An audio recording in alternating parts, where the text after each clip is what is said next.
Talk Africa, live from Washington. Once again, it's time to bring in my colleague and social media reporter, Mariama. Take it away again, Mariama. Well, thanks, Shaka. Did you think that this day will ever come? Well, as mentioned earlier, the U.S. presidential election is on November 8th, and the battle for the White House is attracting global attention due to the rhetoric-filled race between Republican businessman Donald Trump and Democrat Hillary Clinton, the former U.S. Secretary of State. Throughout the campaign, Trump has claimed that the election process is rigged, and many political observers say that Trump's contentions are eroding voter confidence in the American election process. Well, this leads us to our question of the week, which asks, what do you think about the American election process and why?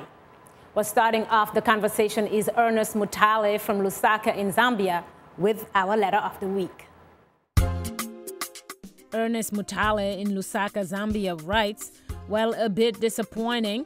American elections are supposed to be a good example for smaller democracies in the world. This one has not lived up to that. Not so issue-based. Well, that was Ernest Mutale in Lusaka, Zambia. And before we move on to more of your comments, I'd like to thank you all for using all our social media platforms to communicate with us. And I apologize in advance if I don't get to your reaction, because we simply have too many. Well, another reminder that we are tweeting live today. Just use the hashtag #USElection. And if you haven't yet, do follow us at VOA Shaka.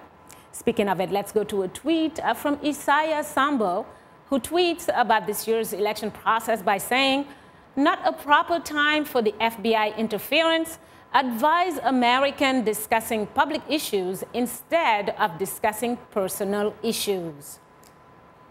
Well, now to a comment from a Facebook fan, Niapa Ruat Laber, I hope I got all that name in, who writes, is vote rigging possible in America during the early voting period? Some people say they voted for candidate X, but the reply was, thank you for voting for candidate Y.